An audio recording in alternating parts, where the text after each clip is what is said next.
parti! Bonjour et bienvenue pour cette nouvelle émission sur la chaîne d'Ouvrir le champ des possibles. Et aujourd'hui, j'ai la joie d'accueillir la créatrice de la méthode de libération des blocages Vibraction, donc qui n'est autre que Hélène Pavot. Bonjour Hélène! Bonjour Cécile, merci de ton invitation. Ravie de t'accueillir. Et puis, toi qui nous regardes, si tu n'es pas encore abonné, eh bien, je t'invite à le faire. D'abord parce que ça me montre que ça t'intéresse et donc ça me donne envie de continuer. Ensuite, parce que ça m'aide à développer la chaîne.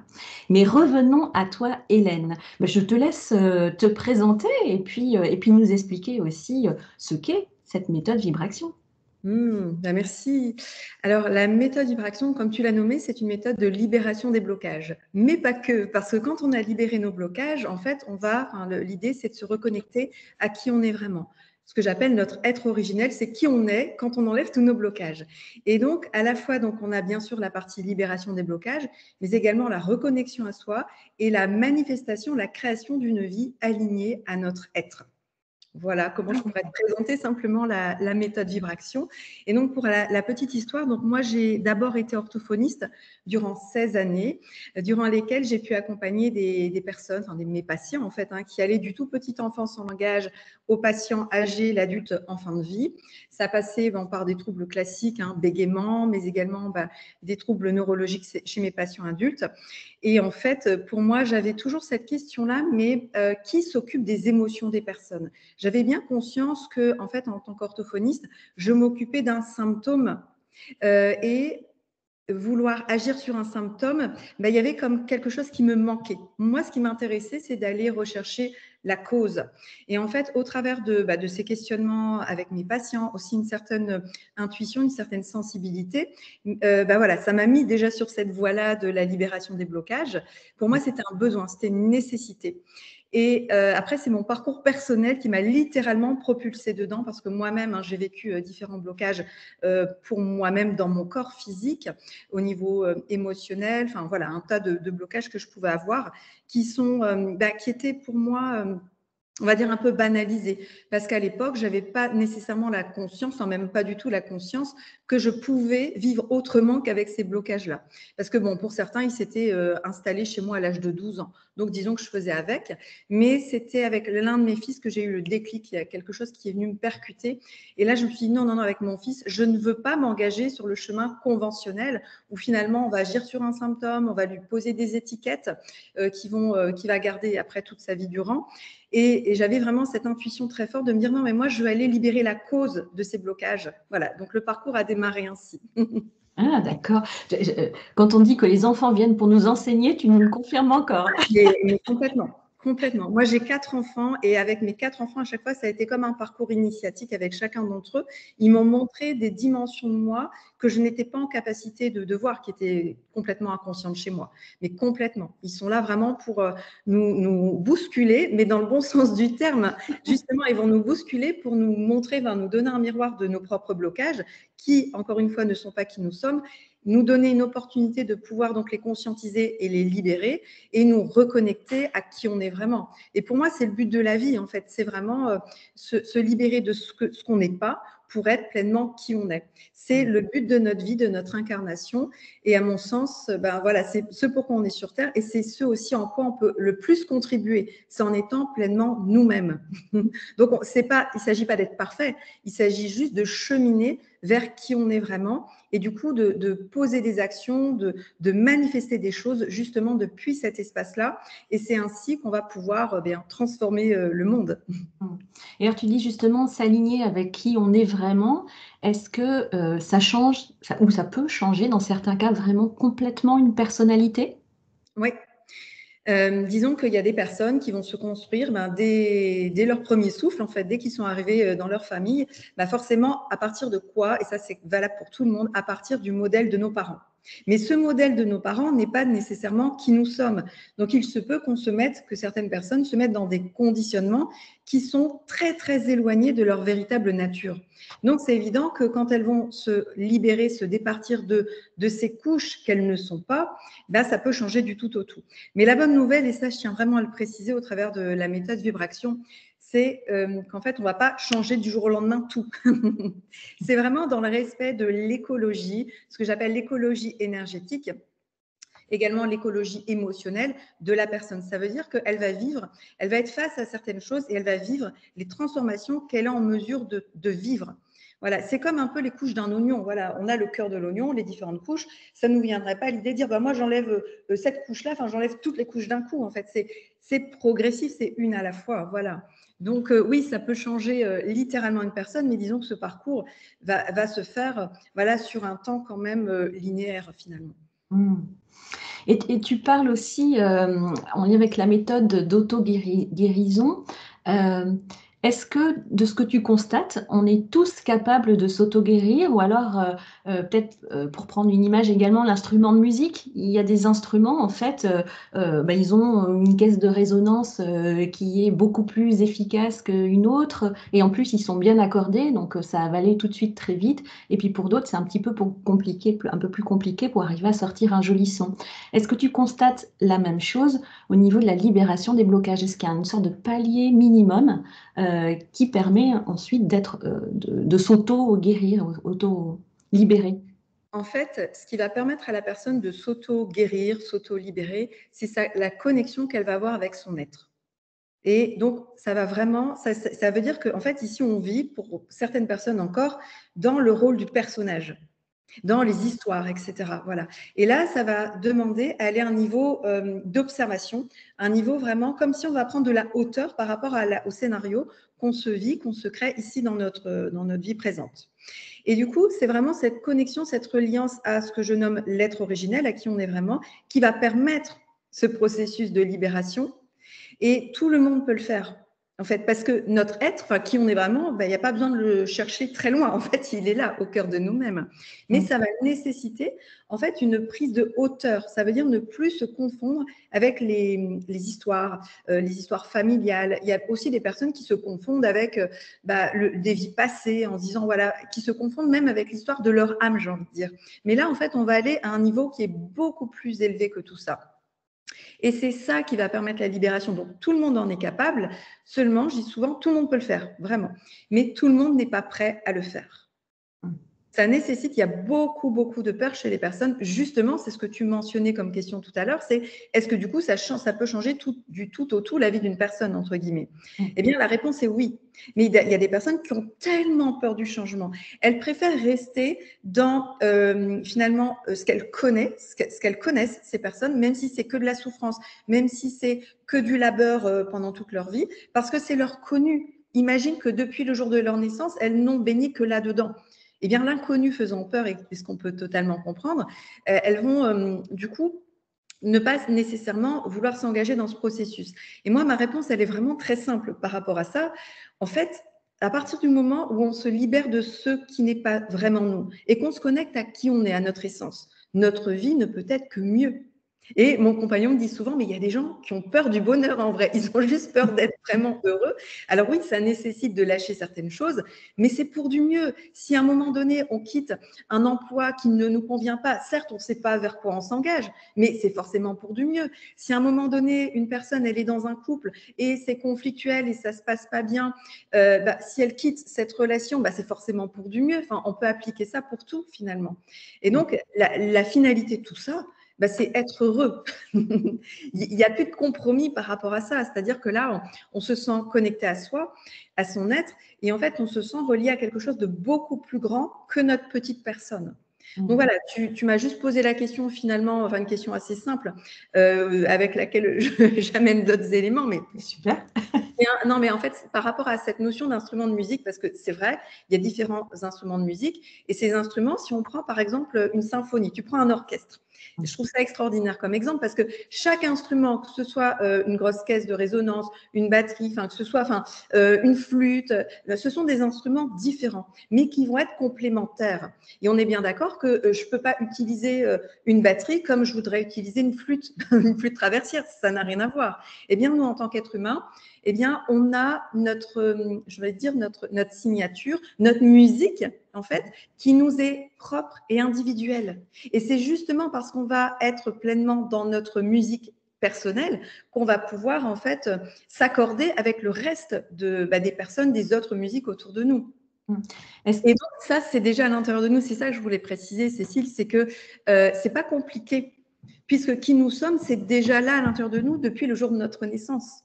Donc, c'est un chemin qui est facile, mais encore une fois, parce que les gens ne connaissent pas, ils ne connaissent évidemment que ce qu'ils connaissent, et ça nécessite eh bien, de s'ouvrir à quelque chose de plus grand. Mais je pense qu'on en vient, parce qu'on n'a plus tellement le choix aujourd'hui. Quand on voit le cheminement de notre humanité, les gens vont se sentir poussés, en fait, vraiment à y aller. Voilà. Sinon, ça va être trop souffrant, en fait, d'être ici sur cette terre. Déjà, je trouve qu'avec le confinement, on s'est aperçu qu'il y avait une sorte de retour intérieur, justement. Et tu parlais de cette musique personnelle. Est-ce que cette musique personnelle, pour toi, c'est la même chose que l'être originel dont tu parlais tout à l'heure?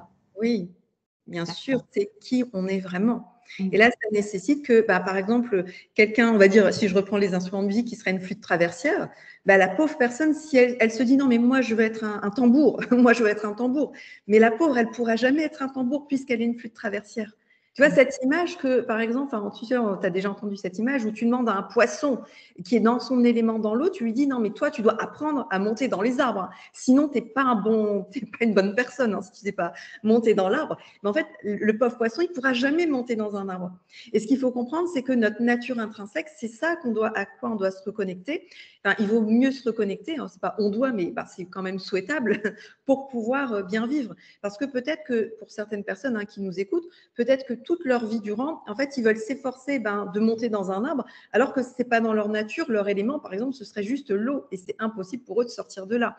Et donc, ça ramène à quelque chose de tellement simple en comprenant qu'aujourd'hui, il y a beaucoup de personnes qui sont en énorme souffrance, qui sont à côté de la plaque, qui se sentent mal intérieurement, mais c'est simplement juste qu'ils ne sont pas connectés à leur être. Et peut-être qu'ils s'obligent dans leur quotidien à faire des choses, que ce soit au niveau de leur activité pro, au niveau de leurs relations, au niveau, je veux dire, des interactions d'une manière générale. Peut-être qu'ils s'obligent à être quelqu'un qu'ils ne sont absolument pas en réalité. Alors que s'ils étaient juste eux-mêmes, ce serait beaucoup plus simple. Et là, ça va créer quelque chose, une symphonie, quelque chose d'harmonieux aussi, parce que ça a un impact. Quand une personne joue sa propre musique et est pleinement elle-même, ça a un impact immédiat sur les personnes autour d'elle. Et puis même, j'entends aussi toute la paix, la sérénité que ça peut ramener à l'intérieur, de plus être en fait, aller contre sa nature ou contre le courant. Mais est-ce que ça veut dire que cette reconnexion à l'être originel, c'est la première étape, en fait, pour expérimenter ta méthode? En fait, c'est indispensable d'être reconnecté à soi, parce que c'est depuis cet espace-là que les personnes vont pouvoir se libérer. Si la personne, elle veut se libérer, elle va être dans le vouloir. Je veux me libérer de telle chose, ou même par exemple une addiction ou de telle douleur. Je veux me libérer de ça, ça, ça. En fait, qui veut à ce moment-là? C'est le personnage. Et le personnage en lui-même, il ne peut pas se libérer. Ça demande d'être connecté, relié à quelque chose de beaucoup plus grand. Donc là, je parle d'être originel, mais après, ça dépend des personnes. Il n'y a pas de croyance, il n'y a pas de religion derrière ça. Je tiens à le dire. Parce qu'une fois, j'ai reçu un monsieur ici en séance. Il est venu parce qu'il a vu les transformations chez son épouse. Et ça, c'est très fréquent. Quand on accompagne une personne avec la méthode Vibration, souvent, toutes les personnes autour d'elle veulent aussi. Mais comment tu fais pour être aussi rayonnante? Tout paraît tellement simple. Il y a cet alignement, il se ressent, c'est vraiment du concret. Et donc, ce monsieur, il venait et il me dit, moi, je vous préviens, moi, je suis athée, je ne crois en rien. Donc, ce n'est pas la peine de me parler de bazar, là. Je ne crois en rien. J'ai écouté, c'est bien simple. Qu'est-ce que vous faites comme métier? Il me dit, je suis agriculteur. J'ai dit, quand vous êtes d'accord, quand vous mettez une petite graine dans la terre, vous savez exactement ce que c'est comme petite graine. Si vous mettez du blé, ça va vous donner du blé. Ça ne va pas vous donner autre chose. Et donc, quand vous mettez cette petite graine dans la terre, qu'est-ce qui fait que vous avez la certitude absolue que ça va pouvoir grandir, que ça va vous donner une récolte dans quelques mois? Il me dit, c'est la nature. Et je dis, voilà, donc vous croyez en la nature, c'est ça dont je parle. C'est la nature, la grande nature. On peut mettre différents noms dessus. Il y a des personnes qui vont dire c'est Dieu, la source, l'univers, peu importe. Mais en fait, c'est juste cette grande nature qui fait que nous, on fait partie du vivant et que malheureusement, je veux dire malheureusement, disons que cette capacité que nous, en tant qu'être humain, on a d'agir, de passer à l'action, d'être doté du libre arbitre, fait que du coup, pour beaucoup d'entre nous, et je m'inclus dedans à mes débuts, on a pu aller à l'encontre de notre véritable nature. Voilà. Donc, c'est faire confiance que je ne suis pas finalement l'histoire que je me raconte et mes bobos, mes blessures, mais je peux me connecter à quelque chose de beaucoup plus grand. Et là, je suis reliée à ma véritable nature. Et je fais confiance en ce processus-là. J'aime beaucoup ton image de la graine qui, moi personnellement, et je te remercie pour ça, m'a fait en faire le déclic pour comprendre ce qu'était la foi. Donc, j'aime beaucoup cette image-là. Euh, tu parlais aussi de la méthode en fait de libération des blocages. Je crois comprendre que, enfin, deux choses, c'est que le bénéfice secondaire, donc c'est la création de sa meilleure vie possible. Est-ce que c'est parce que on devient cet instrument, cet être originel qu'on est censé être et on arrête de se tromper de chemin, ou est-ce que ça va au-delà et que c'est aussi en lien avec les lois d'attraction ou de enfin, quel que soit le nom, de spiritualisation de la matière ou de processus de matérialisation consciente. Est-ce que c'est en lien avec ça aussi? Oui, alors justement, donc c'est fort intéressant ce que tu partages ici, parce qu'il y a beaucoup de personnes qui connaissent bien la loi d'attraction, la loi de manifestation, voilà. Mais beaucoup de personnes veulent le faire à partir de quel espace? À partir d'un espace mental et à partir du personnage. Et finalement, souvent à partir d'un espace de manque. Et donc, ils vont s'étonner de dire, mais finalement, ça ne marche pas. Eh bien, pourquoi ça ne fonctionne pas? Eh bien, c'est très, très logique. Enfin, tu vas le voir. C'est-à-dire, je dis, c'est très mathématique. Donc, une vibration, une intention, on va dire, elle veut du plus 1, la personne. Ouais, je veux ça dans ma vie. C'est du plus 1. Mais à l'intérieur d'elle, elle a un programme qui appartient donc à son personnage, à son parcours, ses blessures, etc., qui va faire du moins 1 par rapport à ce qu'elle veut manifester. Eh bien, plus 1, moins 1, ça s'annule, ça fera toujours 0. Et là, la personne va dire, ah, ça ne marche pas, j'arrive pas à manifester, à créer ce que je veux. Ben oui, parce qu'en fait, ce programme automatique, il est plus fort que la simple volonté. Certes, on est des êtres en capacité de tout manifester, de tout créer, mais on a des programmes automatiques qui, dans la plupart des cas, sont totalement inconscients chez les personnes. Mais en fait, la personne, elle crée sa réalité à partir, non pas de ce qu'elle veut dans sa tête, mais à partir de ce qu'elle vibre. Donc, si elle vibre à un automatisme, ben c'est ça qu'elle va s'attirer. Et pour donner l'exemple concret, une personne qui, par exemple, au niveau professionnel, elle veut se développer, créer son entreprise, générer donc forcément des profits, pouvoir vivre de façon satisfaisante de son activité. Mais si le programme automatique enregistré en elle, eh bien, c'est le labeur, la difficulté, la pauvreté, la précarité, parce qu'elle a baigné dedans eh bien, toute sa vie avec ses parents voilà, étant en grande souffrance par rapport à cette notion d'argent, et peut-être même que ça date de plusieurs générations en arrière, enfin de vie passée, peu importe. La personne, elle vit avec ce programme automatique. Et elle se dit, ah ouais, moi j'ai fait du coaching, j'ai fait du développement personnel, j'ai compris la loi d'attraction, la manifestation, moi je vais me créer une vie différente de mes parents. Donc elle est là sur un plan mental. Et donc certes, elle va mettre en place différents protocoles, elle va très bien faire les choses, mais à un moment donné, elle va s'épuiser, elle va dire, ah ça marche pas. Ou alors, elle va avoir des petites manifestations, mais ça ne va pas marcher sur la durée. C'est-à-dire que dès qu'elle va relâcher un petit peu son travail, en fait, et vraiment c'est un travail dans le sens, là, c'est quotidien et ça demande une attention spécifique, dès qu'elle va relâcher ça, hop, elle va retomber dans ses travers. Dans ces programmes. Et même certaines personnes, et ça c'est prouvé, hein, même chez les personnes par exemple qui gagnent au loto, eh bien si elles ont en elles le programme automatique de la pauvreté, de la précarité, eh bien elles ont beau avoir gagné des millions, elles vont se retrouver inévitablement dans la même situation qu'avant leur gain. Voilà. Et donc, ça signifie que c'est indispensable pour moi de libérer ces programmes automatiques, ces blocages. Et là, vraiment, il y a vraiment une compréhension et pour moi, c'est tellement évident. Et je pense que ça va l'être aussi pour les personnes qui nous écoutent, que en fait, si je suis imprégnée de cet automatisme-là à l'intérieur de moi, eh bien, ma manifestation, c'est juste depuis un effort mental. Certes, on peut aller créer certaines choses, mais ce programme, il va être plus fort que tout. Mais dans certaines méthodes thérapeutiques, on doit associer la compréhension de la problématique pour pouvoir la libérer. Est-ce que c'est le cas aussi, toi, dans ta méthode? Non. Parce non, ce n'est pas le cas et ça surprend souvent les personnes. Mais je vais l'expliquer. Et déjà, enfin, vous allez voir que ça va faire sens. Tu vas voir que ça va faire tellement sens. En fait, ce qu'on libère, c'est une vibration. C'est justement un programme, ce que je peux appeler un programme automatique. C'est, par exemple, si je prends l'exemple d'un ordinateur, il y a différents programmes dedans. Ce que je veux libérer, c'est tel ou tel programme. Eh bien, dans notre corps, ça va se manifester en termes de vibration, de ce que j'appelle de mémoire, de vibration.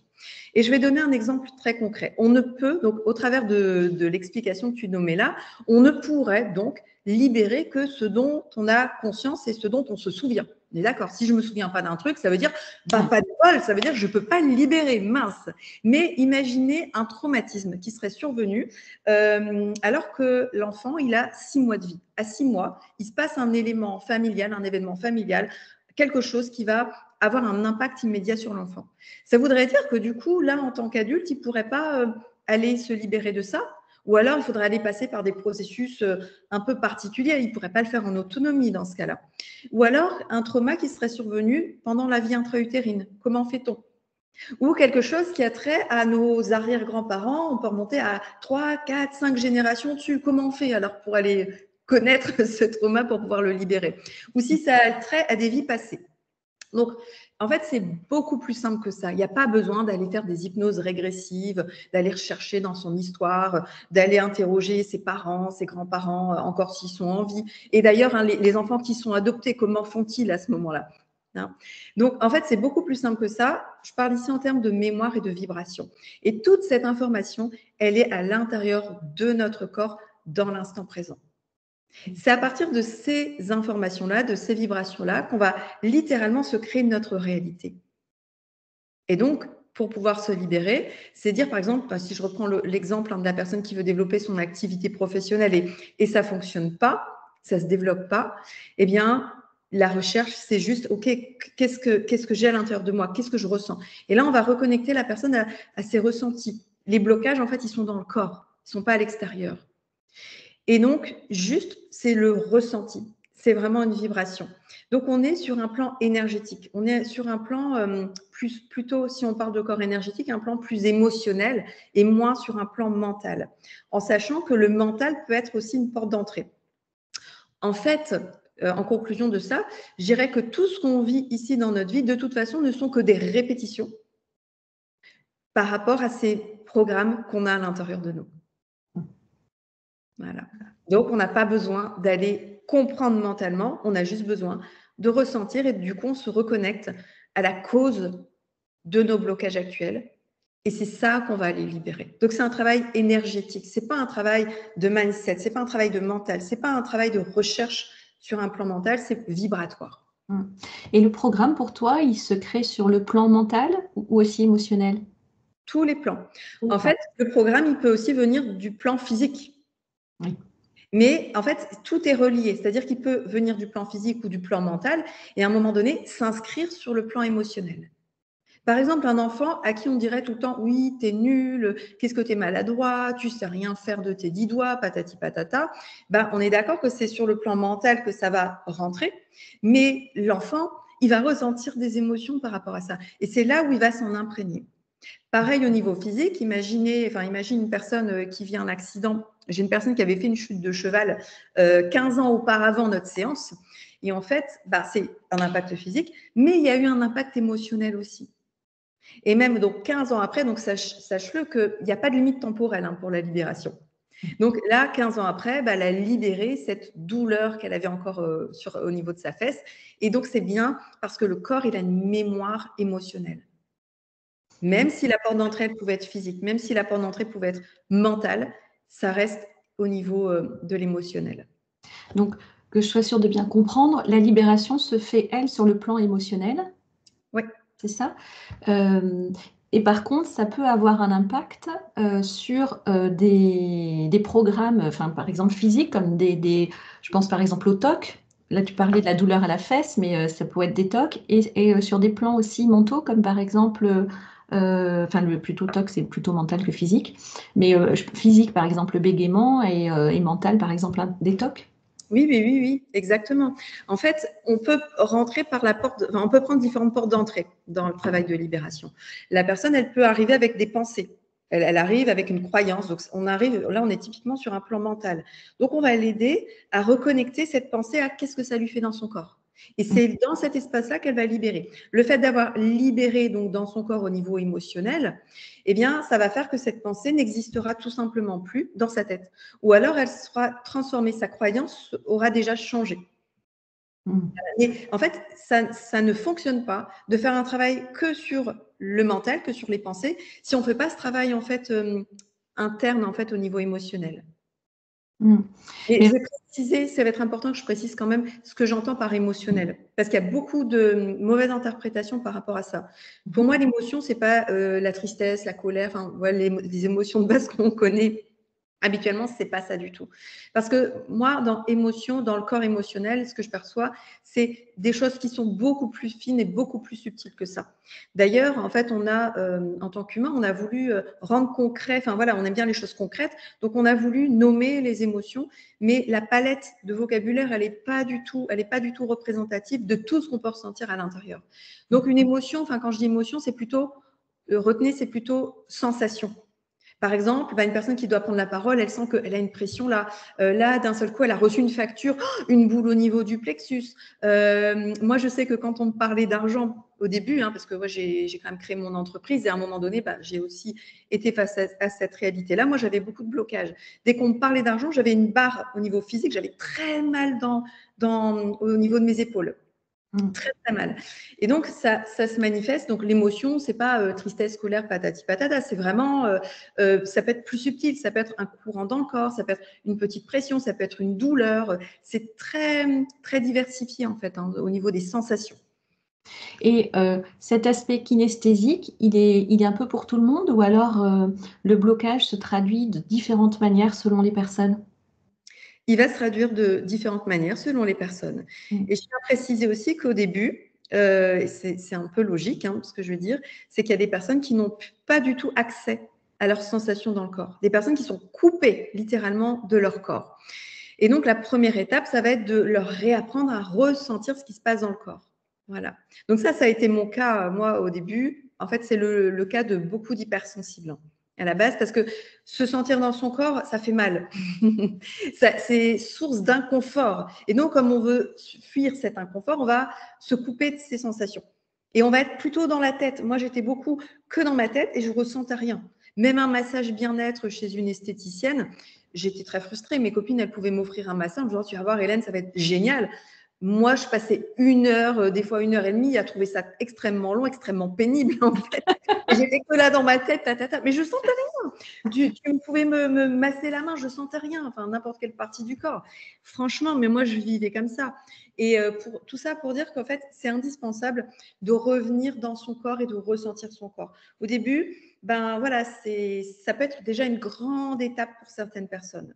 Mais c'est vraiment le chemin. Si les personnes veulent se libérer de leur blocage, transformer leur vie littéralement et se sentir vraiment bien ici bien sur cette terre et mener des projets de cœur et des projets à succès, bien c'est indispensable de le faire depuis une reconnexion du corps. Et quand ce blocage est libéré, c'est pour toujours? Oui, c'est une vibration qui est libérée pour toujours.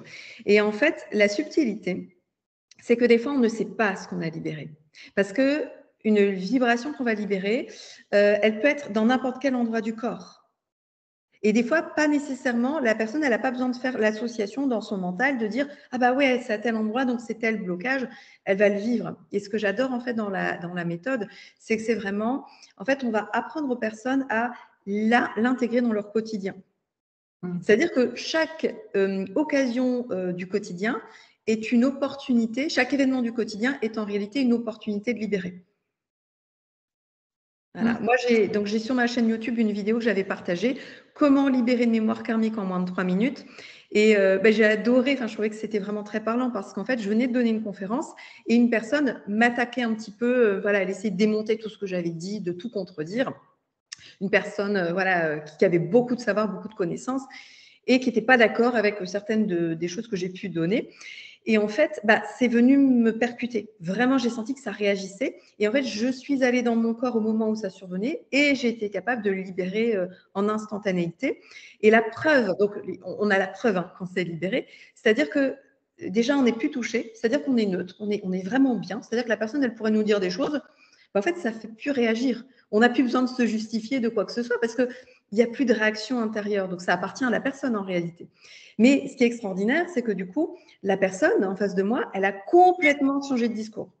À la fin, elle m'a embrassée, elle m'a dit « Mais Hélène, c'est extraordinaire, mais tiens-moi au courant de ta prochaine conférence, je viens te voir tout de suite. » Et j'ai trouvé ça extraordinaire. On s'est quitté, elle m'a embrassée, elle était trop contente. Et alors qu'au début, elle me piquait. Et elle n'avait pas aimé ma conférence. Enfin, voilà, a priori. Mais en fait, c'était tout le contraire à la fin. Et c'est extraordinaire parce que vraiment, quand on se libère, en fait, ça change notre relation aux autres également. Parce qu'en fait, on n'est plus attaquable, donc les autres ne peuvent plus nous attaquer. Et voilà, on attire à nous, en fait, notre réalité, les personnes, les interactions, à partir des vibrations, des mémoires qu'on porte à l'intérieur de nous. Donc, c'est sûr que quand on a libéré, ça change toute l'interaction avec le monde extérieur.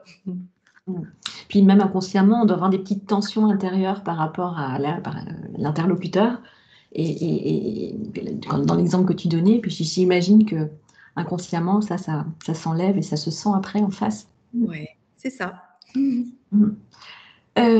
Tu parlais de vibration, donc on a déjà le premier mot de la méthode vibration. Le deuxième, c'est action. Qu'est-ce que tu entends par là? Qu'est-ce que ça représente dans ta méthode, ce mot action, s'il te plaît?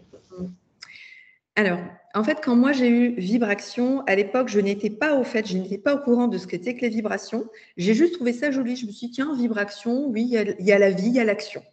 C'était ça au début.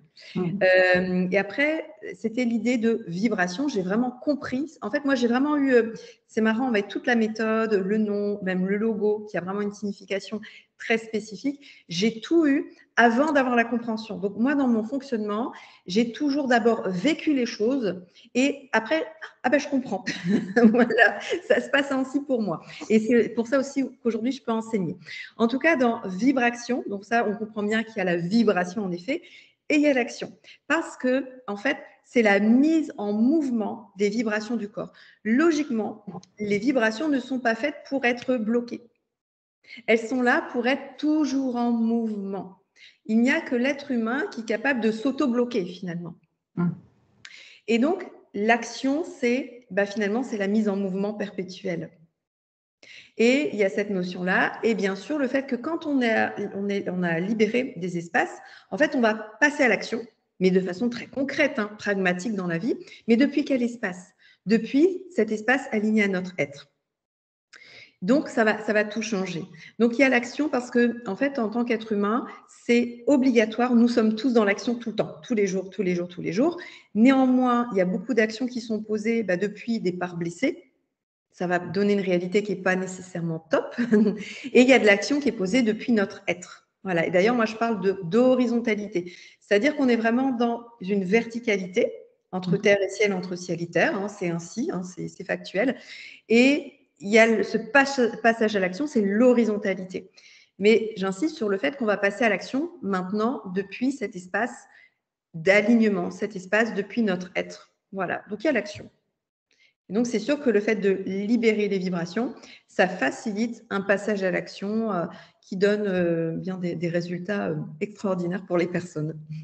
Alors, avec tout ça, est-ce que tes amis te reconnaissent quand tu ne les vois pas, par exemple, sur un mois ou pendant un petit moment? Est-ce qu'elles te reconnaissent après ou elles te voient chaque fois changer, évoluer à la vitesse de l'éclair? Non, ce qui est génial, en tout cas me concernant, c'est que je vois que les personnes autour de moi évoluent aussi. Et c'est ça qui est génial. Donc, pour la petite anecdote, et ça, je pense que ça peut parler aussi à plusieurs personnes, c'est que quand j'ai démarré, voilà, moi, je savais, j'ai d'abord ressenti cet appel de transmettre, de créer des choses, mais j'étais dans le flou. Je n'avais pas cette clarté, je veux dire, comme je l'ai aujourd'hui. Donc, au départ, moi, j'étais quand même orthophoniste, et quand j'ai annoncé que j'arrêtais l'orthophonie, je ne savais pas trop où je m'en allais, mais je sentais qu'il fallait que je clôture ce passage à de l'orthophonie pour me consacrer à la méthode vibration. Bien, mes parents, mes amis, enfin tout le monde autour de moi m'a dit « Mais Hélène, t'es pas bien. c'est pas possible que tu fasses ça. Enfin, et j'ai aussi certaines charges. Enfin, j'avais 3 enfants à l'époque à ma charge, les emprunts de la maison, enfin, comme tout le monde, le frigo à remplir. Hein, je ne vais pas vous faire le dessin, mais du coup, c'était oh. Et en fait, de tout mon parcours, en fait, les personnes au début ne me comprenaient pas, enfin, et encore plus au tout début. Après, il y a eu une évolution. Les personnes autour de moi ne me comprenaient pas. Mais en fait, le fait que j'assume les choses et que moi, j'avance sur ce parcours, bien par la force de la vie, ça les a fait bouger également. Voilà. Et donc, là où je veux en venir, et point important par rapport aux personnes qui vont nous écouter, c'est qu'au début, en fait, les personnes comprenaient qu'elles vous renvoient un miroir de vous-même. Enfin, tout le temps, les personnes vous renvoient un miroir de vous-même.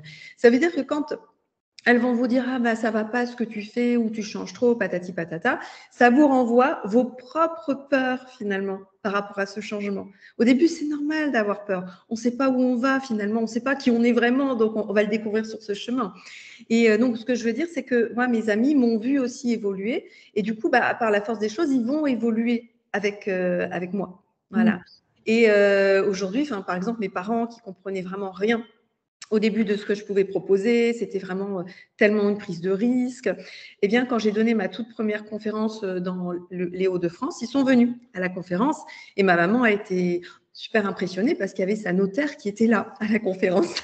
Donc, des choses.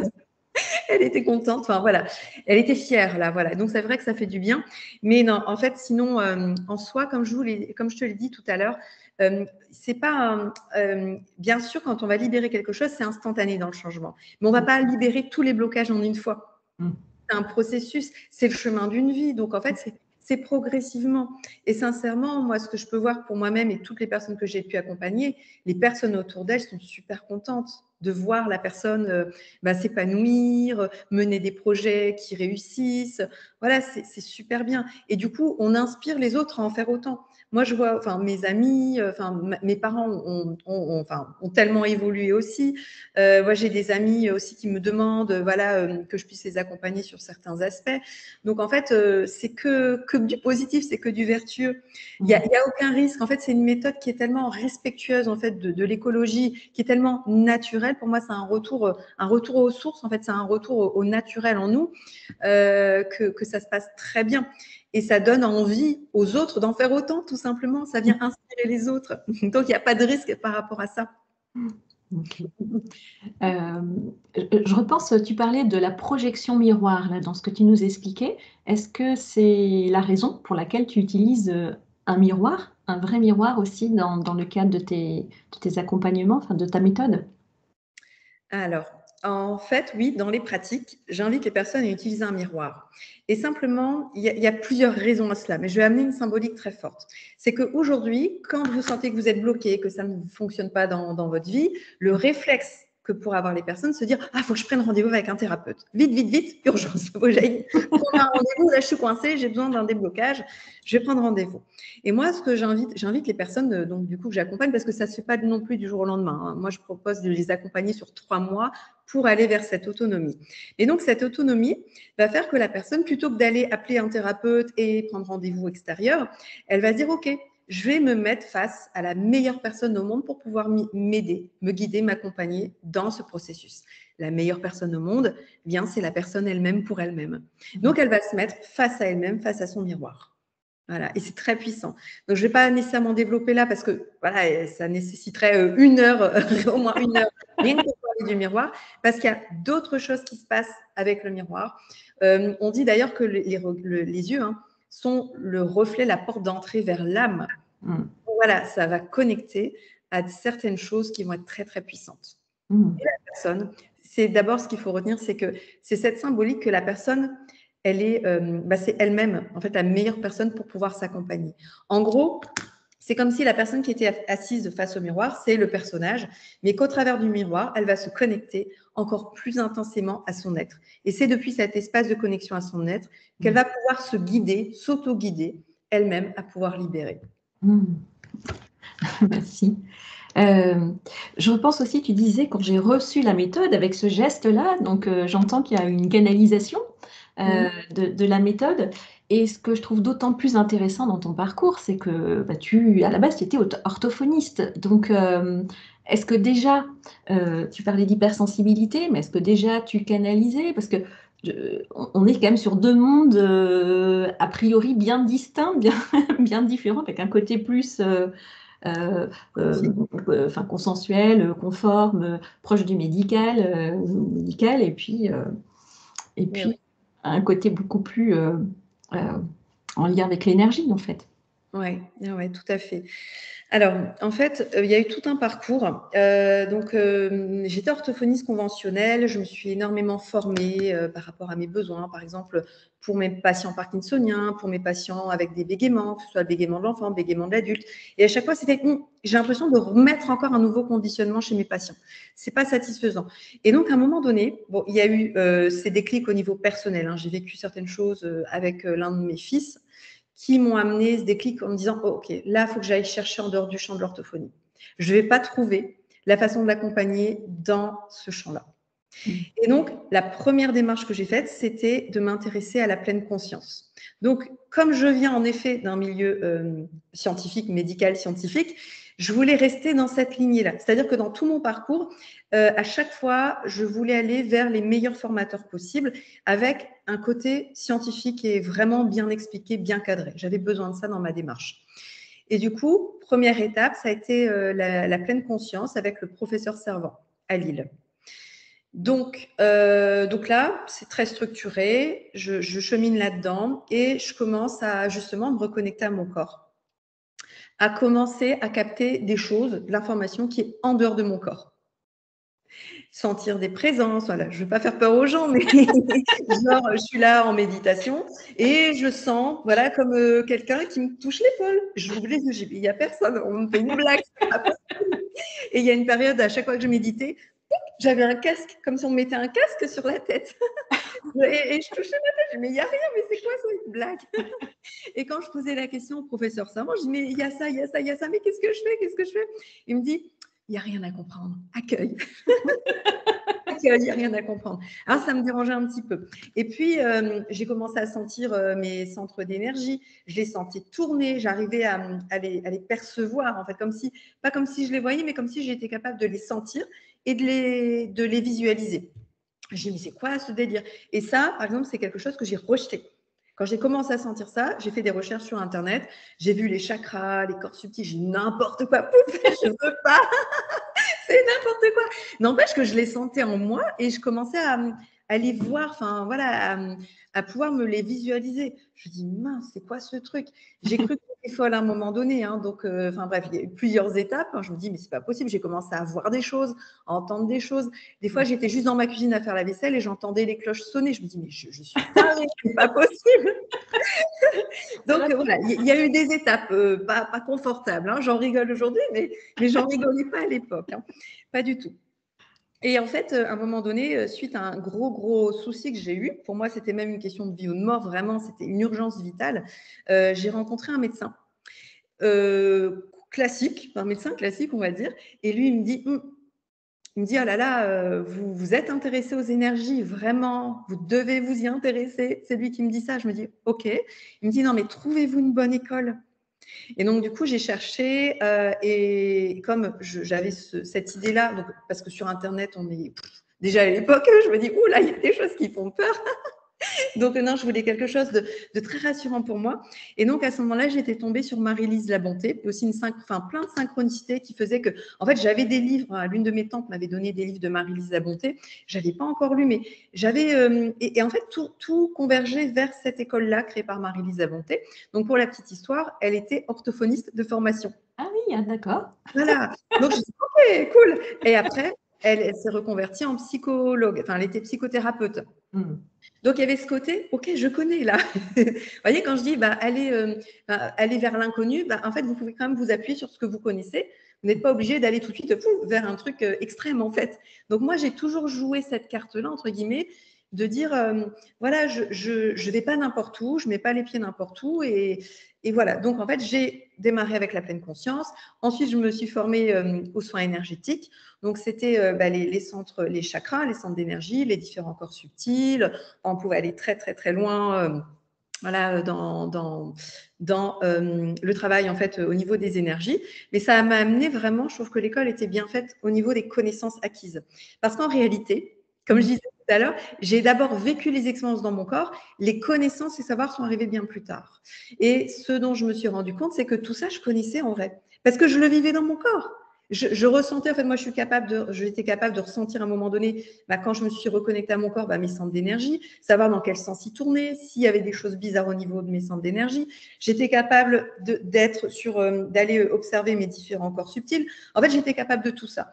Et quand j'ai lu le livre qui s'appelle Les corps de lumière, je me suis dit, mais je connais, en fait. C'est évident, c'est ce que je vis dans mon corps, c'est ce que je perçois, donc c'est connu, en fait, pour moi.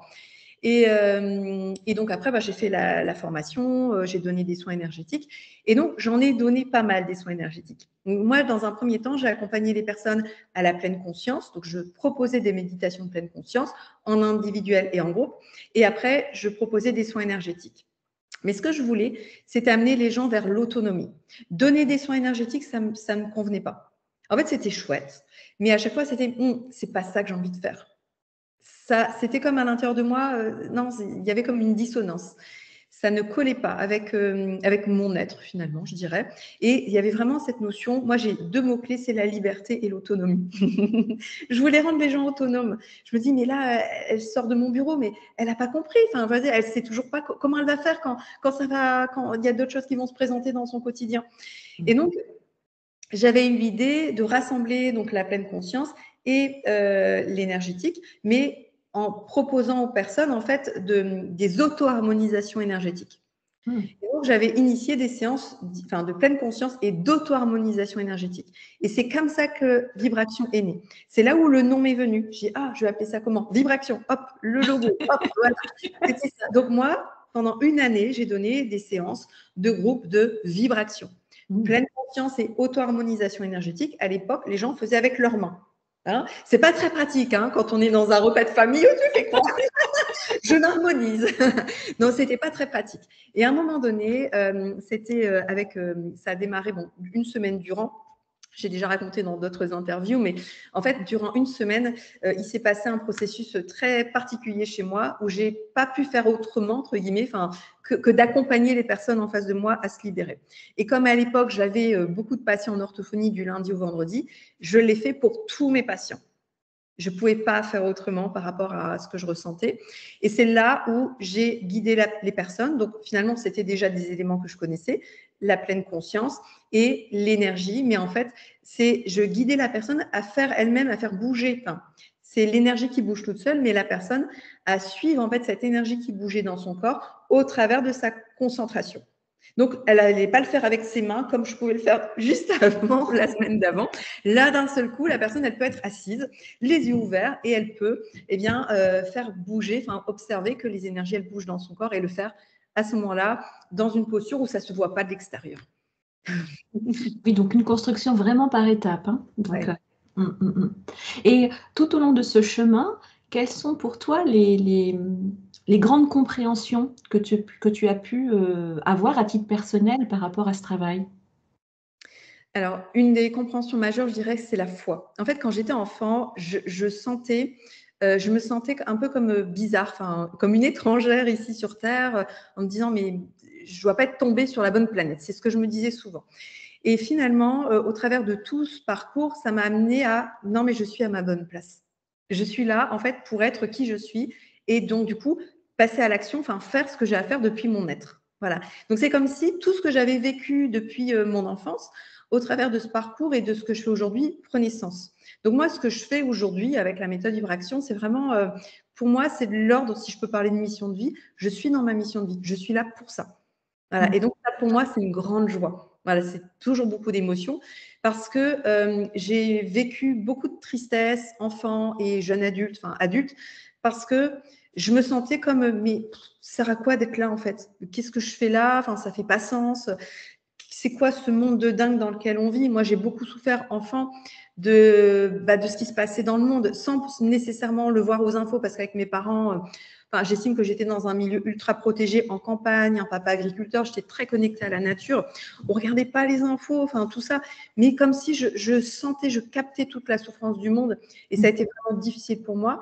Et aujourd'hui, en fait, aujourd'hui, c'est comme si, avec tout ce parcours, j'ai une compréhension de toutes les étapes que j'ai pu vivre, en fait, et de me dire, mais oui, en fait, c'était évident, c'est normal, en fait. Par exemple, quand j'étais gamine, enfin, même adulte, hein, je ne pouvais pas aller faire les courses, je faisais des malaises, enfin, j'avais des sensations de malaise quand j'allais dans les grandes surfaces. Et jusqu'au travail énergétique que j'ai pu faire, et puis la méthode vibration, ça m'arrivait encore. C'est-à-dire que j'avais mis en place, c'est pour ça que je me coupais littéralement de moi-même. Donc j'y allais comme un robot, en mode je suis un robot, je suis une machine, je me coupe de mon corps et j'y vais, quoi, en mode guerrière et je calcule rien. Mais aujourd'hui, je peux vraiment aller faire mes courses en conscience, j'ai plus de nausées, j'ai plus tous ces trucs-là. Donc ça m'a libérée de plein de choses, évidemment, j'ai envie de dire de tout ce qui me pesait dans mon quotidien, tout ce qui entravait ma liberté. Et en même temps, ça m'amène à cette notion de oui, en fait, c'est chouette d'être sur Terre en cette période. Ça, c'est un beau message. Je voudrais juste revenir sur ce que tu disais par rapport à ton exemple des grandes surfaces, avec la difficulté d'y aller. Alors de ma compréhension, pour les hypersensibles aussi, c'est que ils perçoivent tout puissance 10 et donc ça vient un peu envahir, assaillir. On ne sait plus ce qui nous appartient, ce qui appartient à l'autre et ça peut devenir compliqué. Est-ce que ça veut dire que toi, maintenant, en ayant dépassé ça, est-ce que ce sont en fait des blocages qui permettent de ne plus être poreux ou qui ne laissent plus les interstices? Enfin, comment t'expliques ce changement en fait? Oui, en fait, en tant qu'hypersensible, on est très connecté à l'environnement extérieur. Mais c'est comme si dans la construction de notre corps, il y a une étape qui ne s'était pas faite. C'est-à-dire enfin, je vais dire, avant, je fonctionnais, comme beaucoup de personnes, de l'extérieur vers l'intérieur. Ça veut dire que toute l'information extérieure de l'environnement rentre en fait vers l'intérieur. Et ici, avec la méthode vibration, j'enseigne une posture qui est tout autre. C'est depuis notre intérieur, en fait, on va avoir ce mouvement d'expansion de l'intérieur vers l'extérieur. Et littéralement, en fait, c'est comme si on avait ce rayonnement. On peut imaginer une bulle de lumière qui part de notre centre et qui s'expanse tout autour de nous, qui n'a aucune limite, qui peut aller très très loin. Et du coup, comme on est dans cette expansion, donc cette présence dans notre corps et cette expansion, eh bien, tout ce qui est extérieur, eh bien, si on n'est pas concerné parce qu'on ne porte pas ces vibrations intérieures de nous, eh bien, reste à l'extérieur. Donc, c'est littéralement, et les gens le ressentent, hein, c'est vraiment concret. Hein. Et ça, c'est vraiment immédiat. C'est-à-dire que les personnes qui le font, c'est instantané. Et en fait, ça veut dire que là, c'est vraiment la liberté. Je suis libre d'aller où je veux, quand je veux. Et ça ne m'attaque plus. Et ça nécessite de s'entraîner à avoir cette posture déjà de présence dans le corps et de rayonnement. Si je suis dans mon rayonnement, on ne peut plus, il n'y a rien qui peut rentrer à l'intérieur de moi. Je précise au passage pour tous ceux qui nous écoutent et qui vous ne connaissent pas encore, qui n'ont pas encore suivi ta méthode, qu'ils retrouveront toutes les informations dans la descriptive de la vidéo pour accéder à ton site et pouvoir te contacter. Quand on a fait comme ça toutes ces libérations, quelle est la quête après derrière? Est-ce qu'il y a une quête encore En fait, on apprend que la vie, c'est le chemin. Tu vois, ça, on le dit de façon très classique, mais en fait, c'est important. Pour moi, c'est important quand même de se connecter toujours à une vision, c'est-à-dire un cap, un objectif en soi. Parce que nous sommes des êtres créateurs et pour savoir où on veut aller, dans quel sens on veut créer, c'est bien de savoir vers où on s'en va. Voilà. Mais clairement, une fois que ces objectifs seront atteints, il y en aura d'autres, il y en aura d'autres. Mais ça fait partie du jeu de la vie. Et je trouve, moi, j'adore accompagner ce que j'appelle les entrepreneurs visionnaires. Je m'éclate à accompagner les entrepreneurs parce que justement, ils ont une vision. Et que sur ce chemin, la vision, elle vient d'où cette vision? Elle vient à un certain niveau, elle va venir vraiment de notre être. Elle vient, et c'est important ce que je nomme là, parce qu'elle vient de ce pourquoi on est venu s'incarner sur Terre. Parce qu'en fait, on est dans une société qui va mal, hein, comme on le voit, qui s'effondre. Mais c'est normal, parce qu'en fait, on est dans une période de reconstruction d'un nouveau. Mais pour reconstruire ce nouveau, il faut bien le créer. Et qui va créer ça? Les fameux entrepreneurs visionnaires qui portent en eux la vision de ce qu'ils ont à créer, manifester. Mais sur ce chemin, c'est-à-dire qu'on a cette vision, donc ce cap, cet objectif, sur ce chemin, il y a forcément des blocages. Voilà. Donc, on avance, on les libère et on avance. Moi, j'ai une grande vision qui n'est pas encore accomplie, qui est en chemin. Voilà, c'est très, j'ai envie de dire, jouissif de savoir que ça va se réaliser parce que c'est déjà là. À partir du moment où on est capable de l'imaginer, c'est que ça existe déjà. C'est déjà là. Mais bien sûr, une maison ne se bâtit pas. Si vous avez un projet de construction de maison, ça ne va pas se bâtir en 5 jours. Il y a des étapes, ça peut prendre 3 ans parfois, le temps de faire toutes les démarches. C'est un petit peu l'idée. Et en soi, il n'y a jamais de fin à l'évolution. Il n'y aura jamais de fin. Oui, il y a toujours à faire.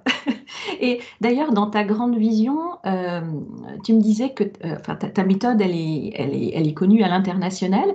Est-ce qu'il y a des pays qui sont plus réceptifs que d'autres, en dehors du contexte historique où, on commence toujours par là où on habite, mais est-ce que tu sens des cultures qui sont plus réceptives que d'autres à la méthode que tu proposes? Clairement, aujourd'hui, je dirais le Canada. Ouais. Ils sont plus ouverts, en fait, par rapport à ça. En France, je dirais pas qu'on est en retard, mais